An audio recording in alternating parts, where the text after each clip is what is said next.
మోసుకొని వెళ్తారు. మీరు ప్రశాంతంగా కూడా పొందుకోగలుగుతారు. మరి ఈరోజు నువ్వు నీ భారము దేవుడి మీద మోపినట్లయితే నువ్వు సుఖముగా జీవించగలుగుతావు, సౌఖ్యముగా జీవించగలుగుతావు, సమాధానం కలిగి జీవించగలుగుతావు, నెమ్మది కలిగి జీవించగలుగుతావు. మరి మోపుతావా దేవుడి మీద నీ భారాన్ని? మోపుతావా దేవుడి మీద నీ కష్టాన్ని? మోపుతావా దేవుడి మీద నీ సమస్యలని? దేవుడి మీద మోపినట్లయితే నీ ప్రాణం తెప్పరిల్లుతుంది. నీ ప్రాణాన్ని దేవుడే కాపాడుతానన్నాడు. అది ఏం కావాలి? ఒకసారి ఆలోచించు సహోదరి సహోదరు. నీ ప్రతి సమస్య దేవుడు తీరుస్తాడు. నీ ప్రతి కష్టం నుంచి దేవుడు విడిపిస్తాడు. నీ ప్రతి వ్యాధి నుంచి దేవుడిని బయటేస్తాడు.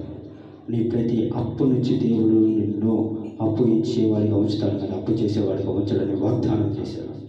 అలాగే ప్రతి నష్టం నుంచి ఆశీర్వాదముగా నేను దేవుడు దీవిస్తాను.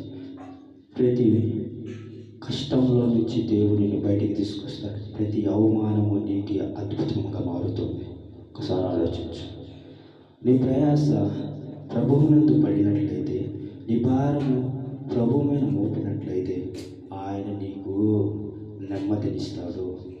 అలాగే జయ జీవితాన్ని ఇస్తాడు. నీకు గెలుపునిస్తాడు. నీకు కావాల్సింది ఆయన సుగ్రీవముగా లభించేటట్టు చేస్తాడు. దేవుడికి మహిమ కలుగును గాక. ఆమె తండ్రి కుమార పరిశుద్ధాత్మ త్రియేక దేవుని